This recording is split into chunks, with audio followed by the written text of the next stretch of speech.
Hello, everyone. I hope everyone's having a good day here. I am here today with filmmaker slash actor Lee Lawson from the short film MEP or MEP, as I like to go on that. I just want to say, how are you doing today?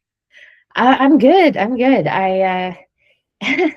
I'm a little bit tired because the film's been traveling, so I've been hopping from like New Orleans to Milwaukee, and in a couple weeks I'll be in Seattle. So it's been exciting, but I am a little bit tired. Okay, yeah, just all around the world, just exploring a lot of places, just really cool stuff.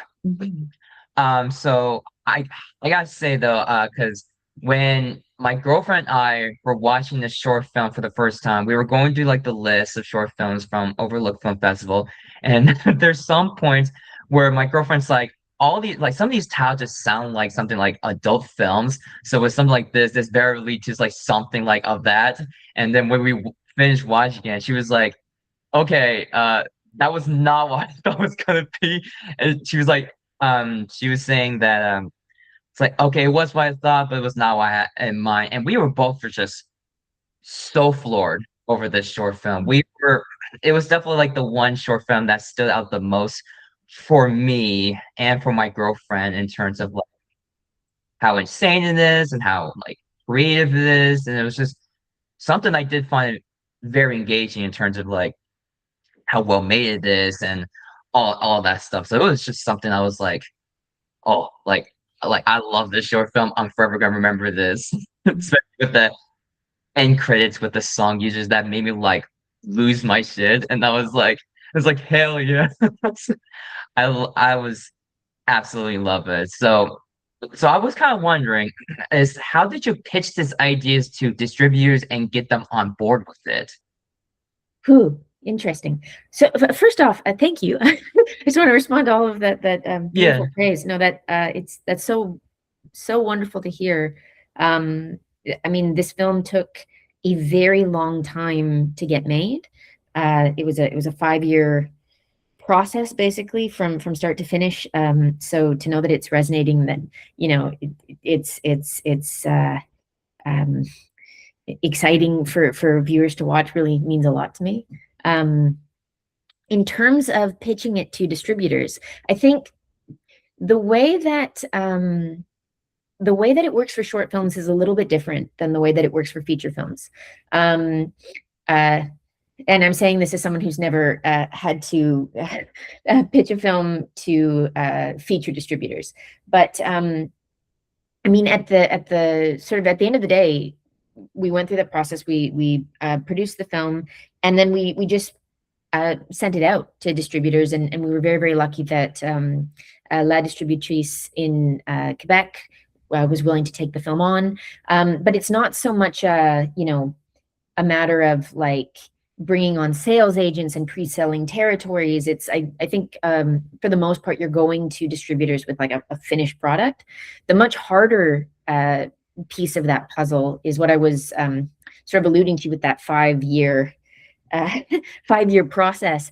It was much harder to pitch it to arts councils. It was much harder to get the funding piece for it, because obviously you know uh, it's got some pretty potent imagery, and it's got a kind of spicy title. So convincing public funders that this was a worthwhile project to take on and to give us the resources to make was a much trickier proposition.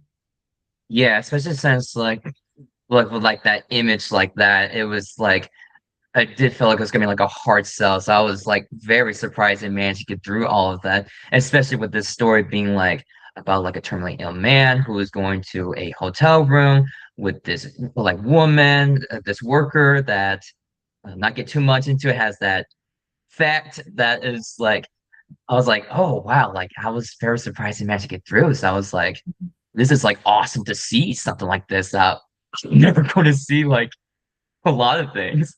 And I gotta say, what was your inspiration in the story and why that title? Mhm. So it's I mean it's a mixture of things. I think the initial granule grain of the idea was a this smaller vignette I was writing about this like space brothel. It was not a very that project was not a very good idea. It was something that I was just like in a kind of writer's block phase, and I was like, just write whatever comes to mind. And the sequence that you see in MEP was something that actually happened sort of outdoor, like outside of the brothel. It was kind of this back alley kind of seedy thing that happened. And the more I thought about it, the more I started to realize that there was actually something very rich and very conceptually dense about that interaction. And I started to think of it as a way to condense sex and death and birth into one single gesture, which I think is really fascinating, because all of those sort of very human processes and very female body contingent processes, the idea of making them all one thing, yeah, it was just very exciting from a story standpoint, and also very daunting from a technical standpoint of like, how in the world would you do that? And then I think the last piece of it was started as an actor in mostly horror films at the very start of my career. And if you're an actress, if you're a female character in a horror film, most of the time what you're going to be doing is suffering and dying and screaming. So I think the drive to engage with body horror and to fight as hard as I did to get this made, like in addition to loving the fun of playing with that idea in my head, was I was very motivated to make a different kind of horror film that saw its female character in a very different way. Yeah, especially since it was going to like a lot of tonal shift that could easily went to like full-fledged horror film, but it more so becomes like a drama that becomes very rich in its like human connection and the conversation they both have that could easily have been like what we thought was gonna go, but it just took like a different turn that that's that my review is like had like a very tonal shift that could easily go like one way or the other, but it was like balances so well. So I was just like wondering like how did you manage to like balance that tonal shift Mhm. itself to keep it contained? I mean, a big part of that is casting, and it's having everybody on the same page. Because I mean, the tonal shifts that you're talking about, I think they're very much contingent on what Freddie is going through, the older gentleman who's played by Julian Richings. He's just an extraordinary performer. I'm so incredibly lucky that he was willing to work on this. But I think one of the things that I said to the cast early on, both Julian and Grace, is that like, because we're condensing sex and death and birth, there's a lot of different paradigms. There's a sexual paradigm. There's this interaction between a man and female anatomy. There's this interaction of a more maternal kind of caretaking sort, and a kind of a birth paradigm. And then there's also an interaction that kind of borders on like almost compassionate euthanasia in a way. So it's like knowing which mode you're in. At the top of the film, there's the surprise of like, we don't know what situation we're headed into, and that creates tension and a little bit of fear. But then as we move through that, it's like, oh, we're in the kind of sexual paradigm of the film. We're in the maternal birth paradigm of the film. Oh, we're in the kind of more spiritual death paradigm of the film. So like having a map, knowing where you're at each point of the story, I think as long as you have that taken care of, the tonal shifts sort of handle themselves. Okay. And going back to you as an actor, as a career, seeing as you started your career in the film industry as an actor first, what was it like to go through the process as a filmmaker for the first time? Oh, I mean, well, this isn't my first short that I've directed. Okay. I Not everyone sees it the same way, but personally for me, I see acting and directing as essentially different sides of the same coin. I think they have much more in common than we like to admit. I think the idea of like the director as this grand auteur who knows exactly what's going to happen at all times and is, you know, executing with exact fidelity what they see in their head. Maybe there's some directors like that. I personally am not like that. I think that when you're acting, you're handling things moment to moment. When you're directing, you have a little bit of a sort of a from afar kind of bird's eye view of the process. You're more big picture, but it's really just like the scope of the choices you're engaging with, if that makes sense. It sounds sort of technical, but it's like as an actor, I'm in control of this moment. As a director, I'm in control of the flow of these moments. But they're essentially engaged in the same storytelling process. And when you brought up like Julian Richards, I have to say, like, how did you pitch the story to him, who has quite a career history? That my girlfriend recognized him from Supernatural. So I mean, Julian is he's a fixture of Canadian film, and I guess of world film and world TV. He's just incredibly generous with his time and willing to be in smaller projects. And this is someone who's like, he's been in films that have been nominated for Oscars. He was in the Tracy Fragments. He was in some canonical horror films like Vincenzo Natali's Cube. He's like, he doesn't need to show up and take part in kind of fledgling filmmakers early projects, but he does, because I think he's just like a really kind person, and it's a way, I think, for him to give back to that ecosystem, because once he signed on to do this, it opened up so many doors, right? All of a sudden the project had a different legitimacy. People saw it in a very different way, because he was willing to put that like initial vote of confidence into this very sort of outlandish thing. And as for how I came to be able to even talk to him, one of my closest friends, Jacob Weeb, who's also a film director, he had worked at a now lost, a now defunct video store called Queen Video. And Julian was a cinephile, and he would come in and he would rent films. So it's like it came from this very like organic, movie loving place all around. Nice. I'm glad all things just come full circle. Yeah, for sure. What was the process of getting the practical effect of that image down in terms of the time and idea of it? Because looking at that effect, I was like, that's got to be like a lot of time to put onto that. So it was interesting. I think because the concept was such a hard sell, one of the first breakthroughs with the project was when we received some research funding to make the prosthetic. And at the time I was really frustrated. I was like, oh, I just want to make this, I want to get production funding, let's go. But it ended up being such a gift to slow down and take the time to do it properly. So the biggest share of the praise belongs to Monica Pavis, who is just a brilliant, consummate artist.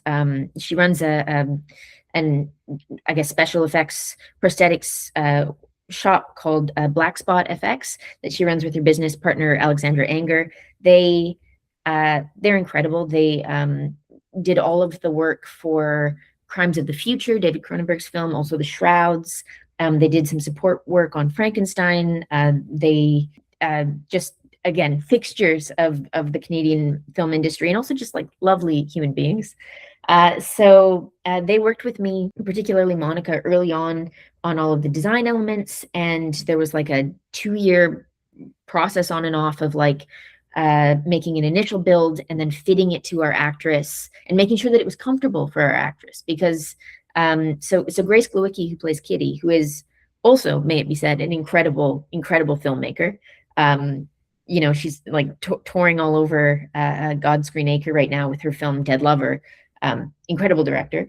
But it was very important that she be able to move and perform and breathe. So the piece that she wears, of which there's multiple pieces in that. There's like a puppet, there's an animatronic element, but the one she wears, Monica built these magnetic closures into it so that Grace could kind of like pop out the center of of the mask. So there's some BTS pictures of her sort of looking out from inside of this thing.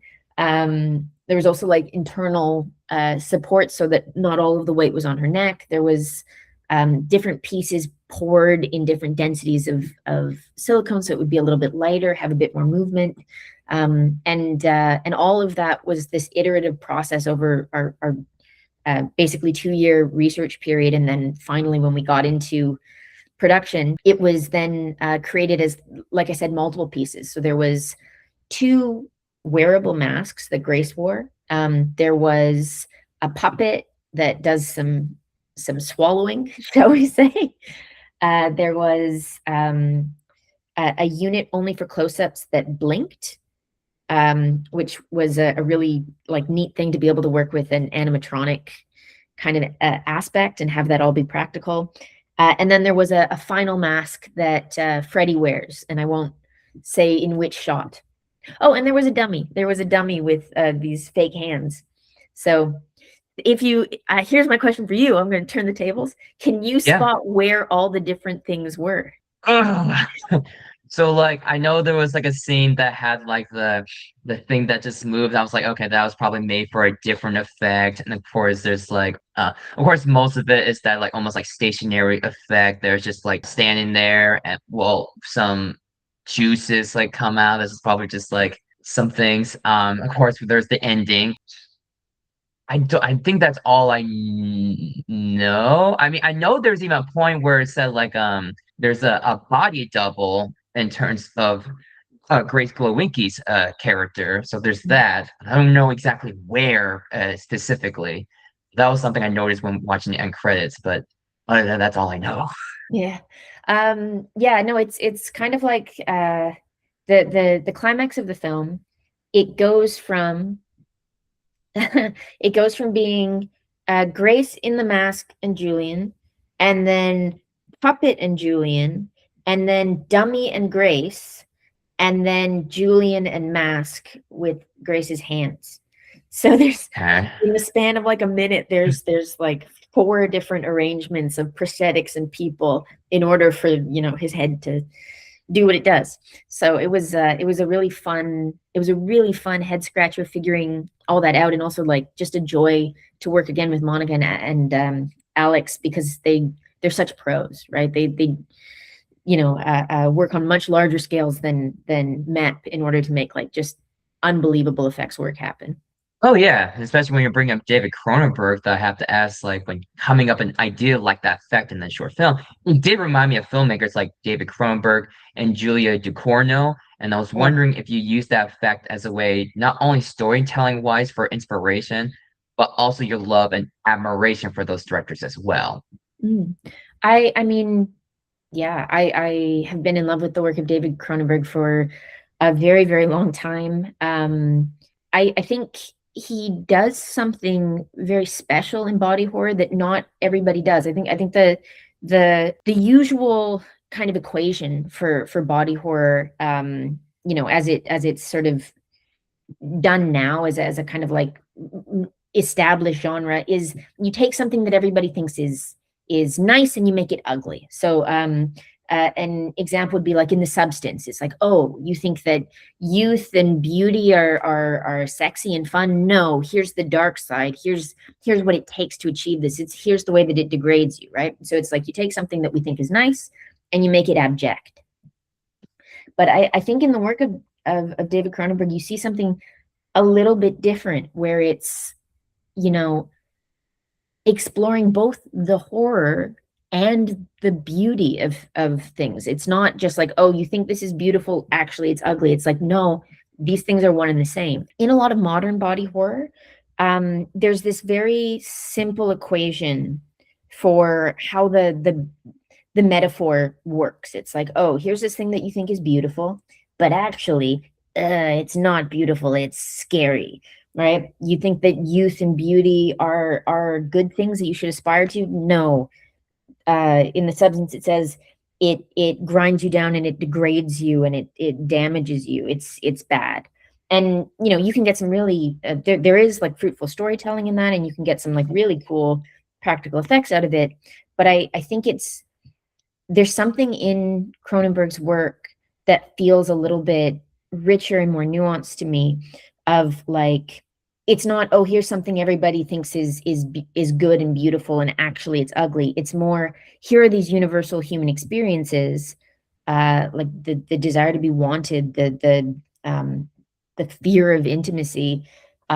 Here's these human experiences, and they are two things at once. They are horrifying and they're also beautiful.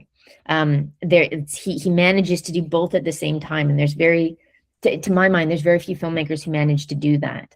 I mean, Titan does that. Julie Ducournau also does that, where you, on the surface, you have this film about, a serial killer who has sex with a car, who, conceals her identity and deceives this man into thinking that, she's his son.